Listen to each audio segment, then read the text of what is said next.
Hi, I'm Jo. Welcome to Jo's Medicine Tarot. If you're new to my channel, welcome, and if you're returning to my channel, welcome back. If you notice in the center of the screen is a list of the medicine keepers. These are the paying members of this channel. Okay, Creator, please bless this reading. Please bring in the knowledge and the wisdom and the guidance. The highest realms, the lowest realms, all the realms, whatever's needed, Creator, whatever's needed. Please protect the viewers and myself from any high voltage knowledge that may come into the reading that we're not ready for. And please bless everyone listening to this reading right now.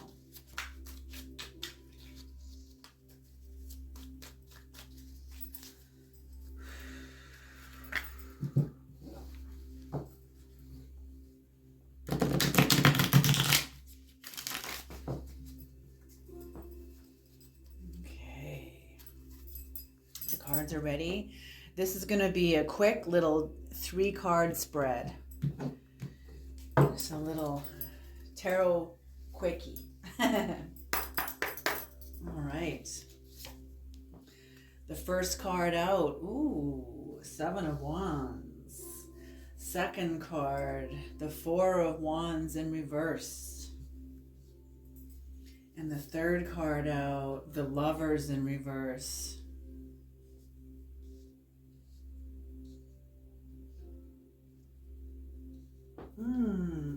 You're going through some kind of inner transformation.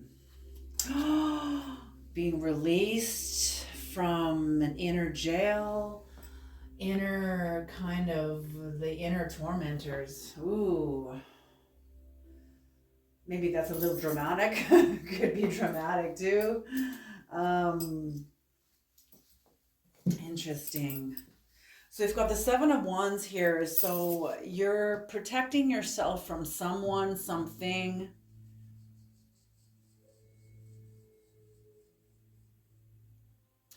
Yeah, that has caused you a lot of inner grief.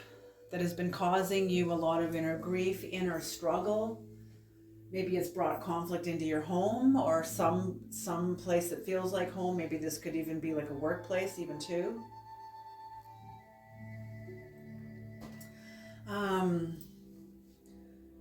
But you're coming, they're showing me you've entered into a place where you were ready to overcome this. You are no longer putting up with this within yourself. You can't change the world and you can't change other people, but you can change how you respond. You can develop skills within yourself.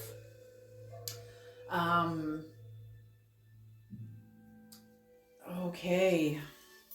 Let's get some clarification here because I'm not sure what's going on here. But all I know is that what I see here is all your lovers have forgotten you. I need to look this up now.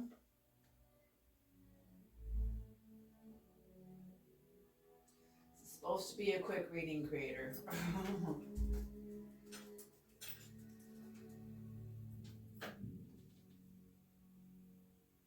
Oh, it's Jeremiah chapter 30, verse 14.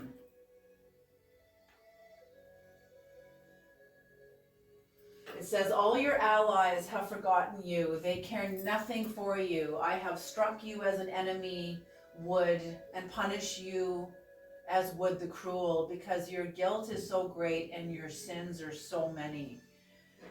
So it's kind of like, what I'm seeing is whatever's happened here, you entertaining a certain relationship with a certain kind of person has kept you in, you have kept yourself in a place of self-abandonment, self-betrayal. See, that's where when we get judged, and that's when we read scriptures that are all like condemning like that. It's because we've abandoned ourselves. When you abandon yourself, you abandon God.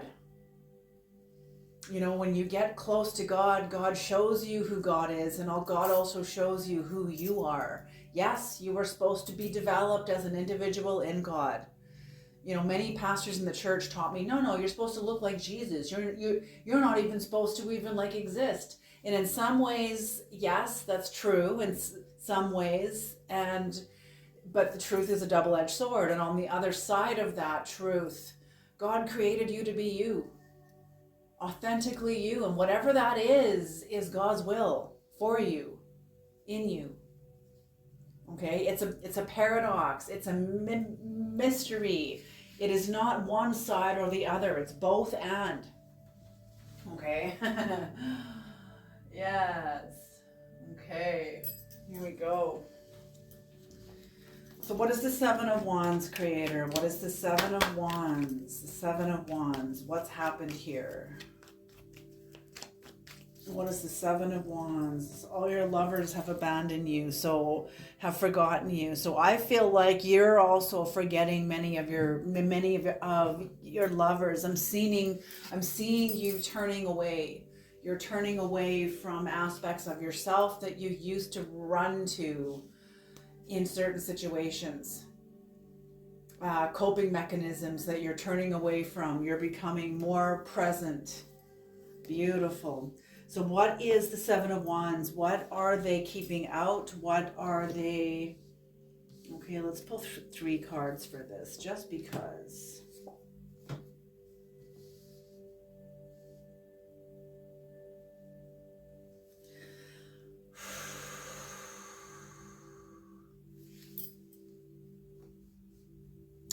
Holy shit, okay. You are overcoming from within yourself. You're becoming aware of a sense of belief that you have to suffer. Belief that your suffering is for no reason and it's just you're doomed to suffer. And you're realizing that this is a language of shame that was inherited. Holy shit, okay, Creator, this was supposed to be a quick reading. Okay, yes, and you are becoming aware of this, and you've gone through, and I heard harvested the nutrients from the shadow. You harvested the nutrients from the underworld. Something pinned you, truths pinned you to the earth about this understanding about yourself. And you are turning away. You're turning away from behavior within yourself, from a belief system within yourself that believes that you have to suffer, that you're just doomed. You're doomed to suffer. It's the way it is. There's no reason for suffering. There's no point of it. It's just there. And that's bullshit. That's not true. And you're realizing this. You now harvesting the nutrients from the shadow. Whatever this was a game changer. This was a game changer. This is the work you have done. Something happened in your life that made you aware of an agreement with suffering. Like the first noble truth is that life is suffering, but when you realize that, you realize the causes of suffering, which are your attachments. What are you attached to? And that's what I'm feeling is you're beginning to see the attachments you have are attachments to beliefs that keep you in the lower dimensions out of protection for yourself. It's like, it's easier to live as disappointed than to be disappointed. So I'll just keep myself in the lower dimensions, and that way, when the next blow comes to, kick my ass, it's not going to hurt as much. It's true. We get into these kind of agreements with ourselves when we're coming out of childhood. Because the blows we experienced from life, from our friends, from school, from family, from people that we trust, they're not personal. But because we're children and these happen from people that we know and trust and think they have our best interest, and we find out that they don't, and it's not even about us, whatever happened to us from this person wasn't even about us, it was about them. But we're so busy taking it personal that we interpret life like it's out to get us, like almost like Eeyore, you know, Winnie the Pooh, like, okay, I guess I'll just have to suffer then. I guess I'll just have to be punched down. You know what I'm saying? Like Eeyore, that person sort of lowers themselves into a lower dimension so that they're one the same as the belief system, so that when the blows come, they don't hurt. Okay, holy smoke. But you've gone into this understanding and you have gleaned and harvested a lot of the nutrients from the underworld about this belief system, bringing you into very mature and grounded energy. You are very grounded, you're very knowledgeable, you're very aware. You know what the fuck is what within you, especially within you. Okay, so what's the Four of Wands in reverse about? So understanding this. Okay, the Knight of Cups. Understanding this. Okay, yes, there you go. Knowing is not enough. Knowing is not enough. You have to activate it. It's one thing to know. You know, it used to be when I was younger, it used to be that when I knew something and the insight would just come in and expand my consciousness, like, oh my gosh, that makes so much sense. I understand now. You know, like all of a sudden you think that everything is going to change. Yes, things will shift subtly, but there are far more denser patterns of behavior and expression that will not be changed by this. Do you see what I'm saying? That will not be changed by the insight. You have to activate it. You have to act on the insights. You have to now employ them. You have to now live them. Holding them as an insight in your mind will, at some point in your journey, will no longer be sufficient. You will now have to live them. Bring them onto the physical plane through you, through your life, through your actions, through how you live. Okay. Justice. Yes, this is going to restore, yes, how you betrayed yourself, how you walked out on yourself. How you have walked out on yourself is because the Knight of Cups, following your heart, you have to activate this. You have to activate the insights you understand and create new patterns, new habits, healthier habits of existing in the world, healthier ways of showing up in the world for yourself and for others, but first and foremost for yourself.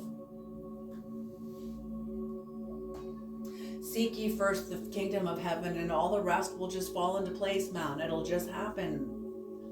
Because you're first, it's happening first with you. Okay? So you now employing the path of your heart and employing these insights is going to help heal the injustices you've had to carry that kept you in behaviors that kept you walking out on yourself, backing away from yourself, abandoning yourself. Yes, and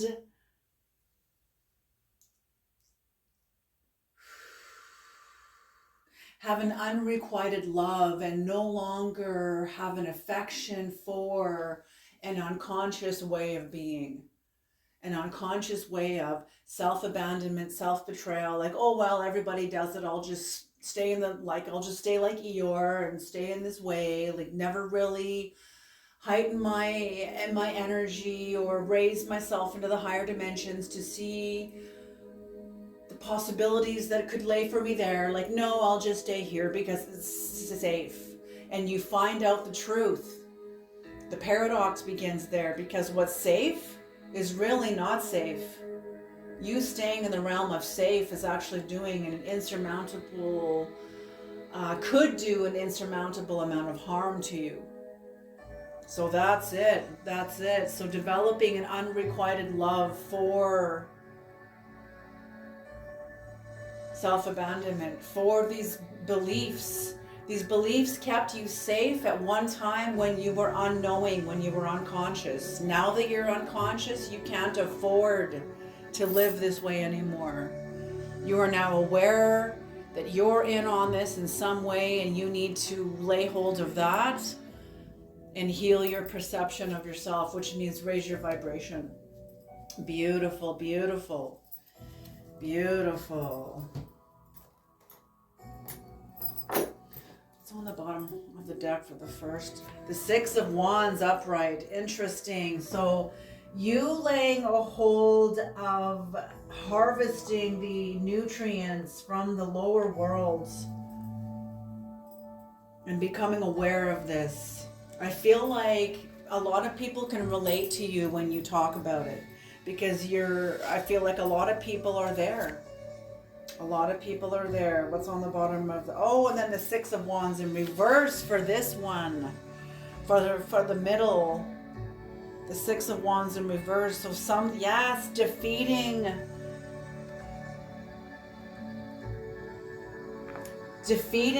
something about yourself that you know is no longer true. Defeating old habits. Defeating old habits that may want to still survive in your life, in your world, in your body, in your psyche. Whoa, let's turn this down a little bit. Okay, and what's the last pile, Creator? The Lovers in reverse, the Lovers in reverse, the Lovers in reverse. All your lovers have abandoned you. All your lovers have forgotten you. What is all your lovers have forgotten you, Creator? What is this? Where to go? Here it is.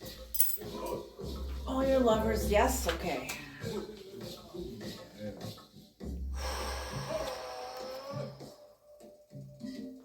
Yes. Offering these up as sanctification. So giving thanks for these things in your life that helped keep you safe when you didn't know. They got you to this point. Being aware. These are part of the incense that the altar of incense speaks of in the book of Revelations. When you're at the veil before the Holy of Holies, you have to smudge yourself with the incense from the altar of incense. Everybody's incense will be different. Everybody's altar of incense will be different. The ingredients, it'll be the same ingredients, but it will be different. It'll be uniquely yours. And that's what you smudge yourself with, is with your ingredients that you have. The hardest experiences you have come through, the darkest experience, the most painful experiences. These are what created the foundation and the strength of your legs that will hold you up. These are the wisdom. These are the legs of wisdom that the high priestess comes through. These are the legs of wisdom, and we cannot... Okay, they're just seeing Bob Dylan, everybody must get stoned. Yes, that is a double-edged sword.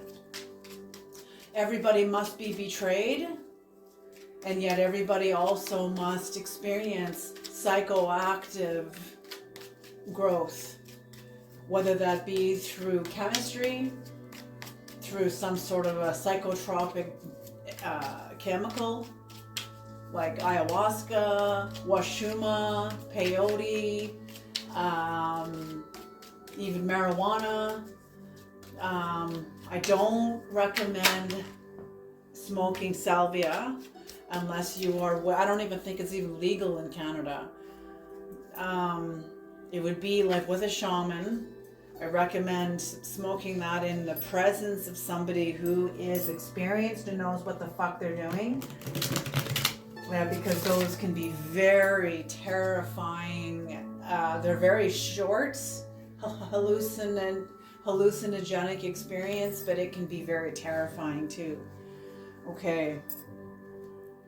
So everybody must get stoned. We must be stoned, be betrayed, rejected, hurt, abandon ourselves, stone ourselves. You see what I'm saying? We must experience the outer and the inner.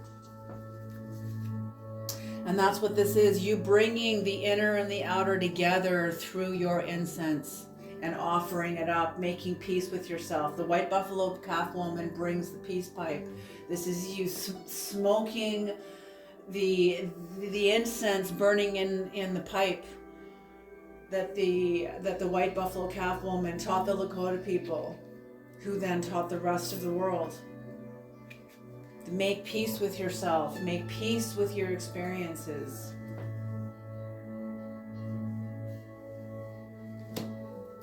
The Empress in reverse. Yes. Make peace with your experiences and be done with them. Be done with them.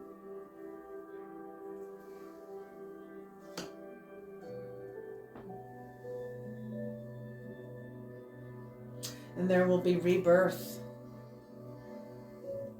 Yeah, make peace with your experiences, be done with them, and welcome in the rebirth. Welcome in the rebirth. Oh, beautiful, beautiful experience, beautiful cards. It's on the bottom of the deck.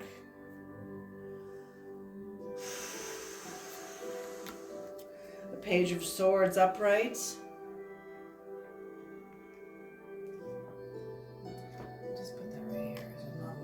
There, and I don't want it to fall in the fire. Okay, so yes. They're saying pay attention to your thoughts. Sometimes we even have to realign our thinking. Yeah. Oh, interesting. Page of Pentacles in reverse. So yeah, they're asking you to pay attention to your thinking also. What you most gravitate toward when you're busy doing stuff. Do you gravitate to, okay, here we go. Ram Dass, the master meditator, was in a meditation class, and he talked about this and said he felt very haughty and blah, blah, blah. Anyway, so the meditation master said everybody was on their mats in this room, and you are to meditate on the in and the out breath, and to focus on sensations of your bodies, what you hear, whatever. Just allow all the noise, a dog barking in the background, a tree singing, a bird singing on the branch outside the window, anything, all of it. Somebody moving on their mat, and you can hear their clothes and the movement of their clothes. Anything, whatever. People breathing next to you, you can just notice it. And Ram Dass said he went up to the master after he was done, and he wanted to really seduce the master with this experience of meditation. So he said, yes, I noticed that there was a bird outside singing, and the voice of God rang through, and all of this. And the meditation master looked at Ram Dass and said, so was that on the in breath or the out breath? And Ram Dass was like, I didn't notice.